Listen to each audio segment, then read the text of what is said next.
Assalamualaikum warahmatullahi wabarakatuh. Selamat pagi, salam sejahtera.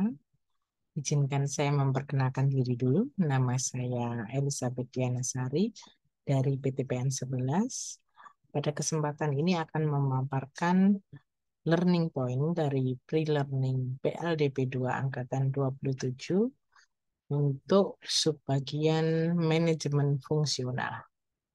Saya izin paparannya ditampilkan.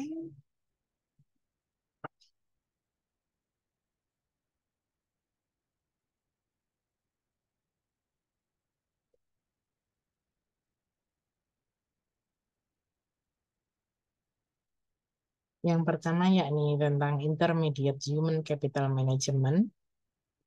Definisi pertama tentang Human Capital Philosophy yakni pergeseran paradigma pengelolaan SDM yang semula fokus pada business impact menjadi fokus pada outcome, kapabilitas, budaya, dan organisasi dalam bisnis. Sesuai peran dari human capital menurut Dave Ulrich, di sana ada 4 model. Yang pertama, human capital sebagai strategic business partner. Yang kedua sebagai chain agent. Yang ketiga administrative expert. Yang keempat menjalankan fungsi employee champion.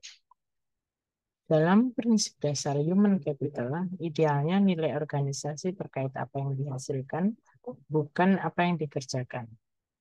Human capital akan berperan sebagai mitra pionir, orientasi ke masa depan, dan memimpin perubahan.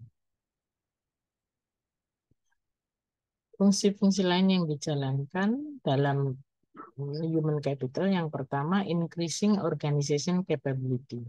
Di sana akan berisi tentang visi, misi, strategi, culture, struktur organisasi yang di dalamnya ada tentang job desk, kompetensi, job evaluation, dan job grade. Yang kedua untuk attract atau fungsi menarik, di sini ada manpower planning, recruitment, dan assessment. Untuk berikutnya ini maintain dan development. Di sini ada kegiatan untuk onboarding, training dan development, talent management, compensation dan benefit. Termination atau pemberhentian di sini bisa dikarenakan beberapa hal. Yang pertama karena sebab tertentu, misalnya karena usia, performance base, emergency layoff, serta downsize. Manpower planning yang dimaksud atau definisinya adalah manpower planning adalah kajian yang dilakukan untuk meramalkan kebutuhan SDM pada masa yang akan datang dan membandingkan dengan ketersediaan SDM. Selanjutnya, menetapkan upaya yang diperlukan untuk menutup gap kebutuhan dan ketersediaan tersebut. Manpower planning dilakukan untuk memastikan perusahaan akan mendapatkan jumlah orang yang tepat, kualifikasi orang yang tepat, orang yang tepat di tempat serta di waktu yang tepat. Kompetensi. Kompetensi di sini adalah merupakan serangkaian dari skill, knowledge, dan attitude. Kemauan kerja setiap individu yang mencakup aspek pengetahuan, keterampilan, dan sikap kerja yang sesuai dengan standar yang ditetapkan. Itu adalah definisi menurut Undang-Undang 13 2003 tentang ketenagakerjaan. Kompetensi di sini ada beberapa bahasan, yaitu manajemen kompetensi dan pengembangan SDM, yakni proses untuk membuat, mengelola, dan mengembangkan serangkaian pengetahuan, keterampilan, sikap perilaku karyawan untuk memastikan agar perusahaan itu mempunyai sumber daya memadai untuk menjalankan strategi bisnisnya. Perbedaannya ada dua, training dan development. Kalau training itu proses pembelajaran sistematis yang melibatkan perolehan keahlian, konsep, peraturan, atau sikap untuk meningkatkan kinerja karyawan. Sedangkan pengertian development adalah penyiapan individu untuk memikul tanggung jawab yang berbeda atau yang lebih tinggi lagi dalam perusahaan. Manajemen kinerja. Yang dimaksud manajemen kinerja itu suatu proses yang dilakukan untuk memastikan karyawan akan bekerja sesuai misi organisasi.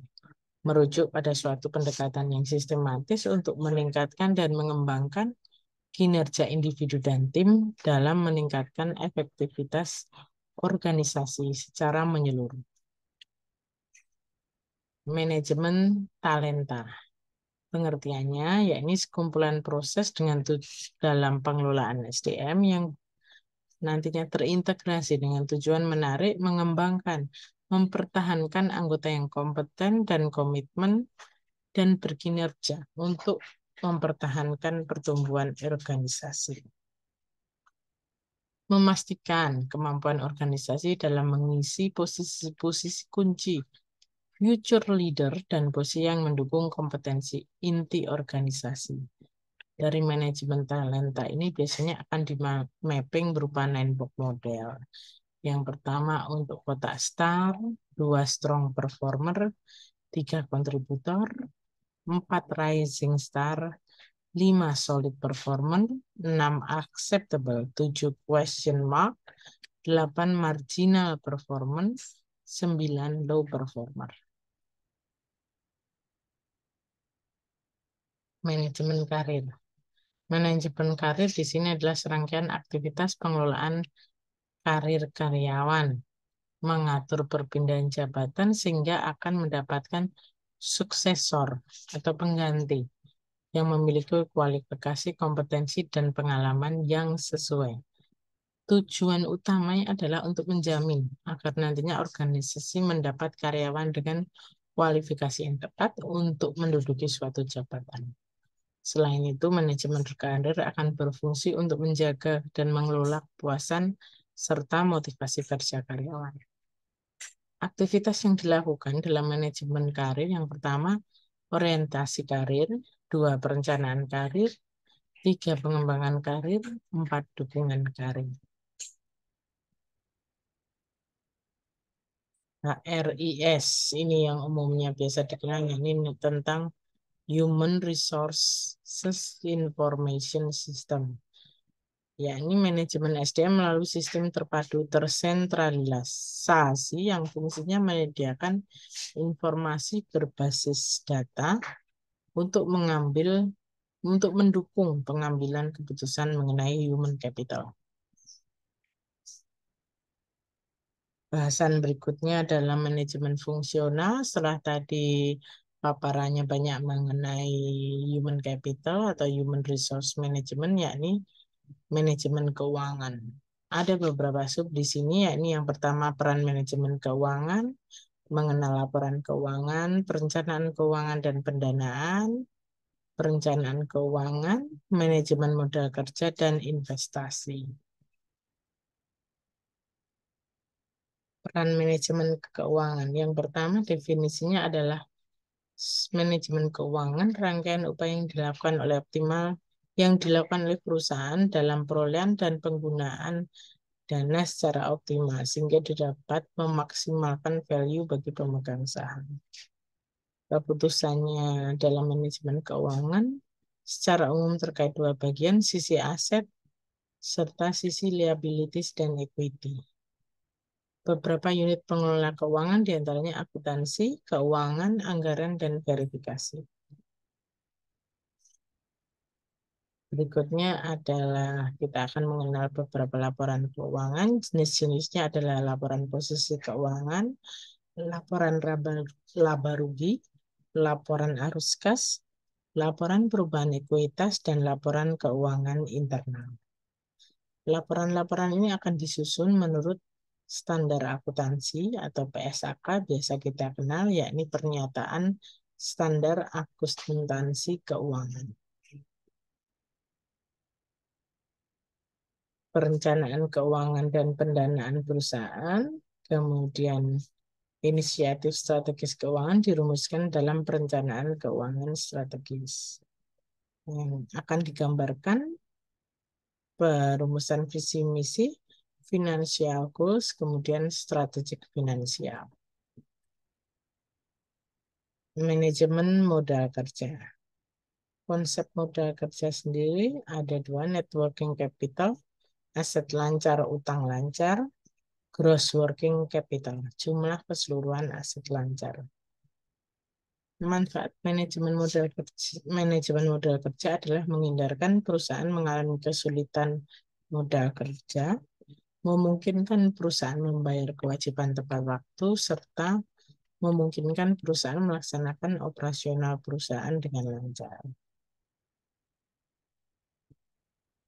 Berikutnya adalah bahasan tentang investasi.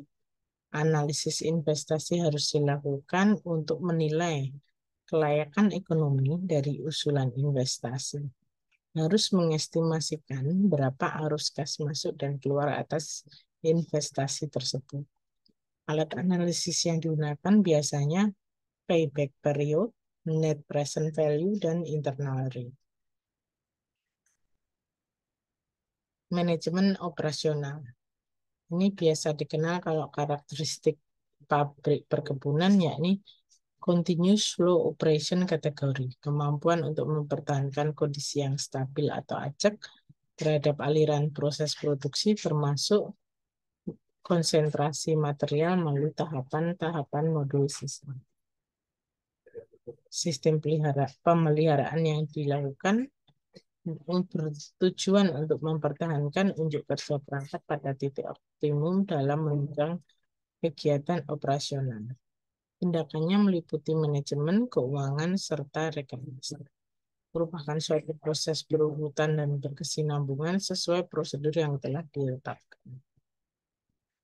Misi dalam pemeliharaan di sini bertujuan untuk kehandalan mesin atau pabrik, menghindari kerusakan, menurunkan biaya operasi, menunjang kapasitas produksi, mengurangi cacat produksi, dan mengurangi risiko.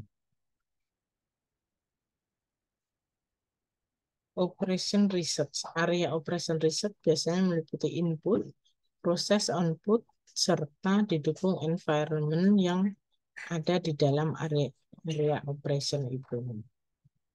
Kemudian teknik riset operasinya dengan linear programming, yakni suatu teknik aplikasi matematika dalam menentukan pemecahan masalah yang bertujuan untuk memaksimumkan atau meminimumkan sesuatu yang dibatasi oleh batasan-batasan tertentu. Semua fungsi ini dalam bentuk fungsi linear, fungsi tujuan, serta fungsi batasan. Fungsi tujuan di sini berarti menggambarkan tujuan atau sasaran di dalam permasalahan linear programming yang berkaitan dengan pengaturan secara optimal sumber daya yang ada. Kemudian fungsi batasan merupakan bentuk penyajian secara matematis batasan-batasan kapasitas yang tersedia yang akan dialokasikan secara optimal ke berbagai kegiatan. Demikian yang bisa saya sampaikan mengenai manajemen fungsional. Kurang lebihnya mohon maaf. Terima kasih. Wassalamualaikum warahmatullahi wabarakatuh.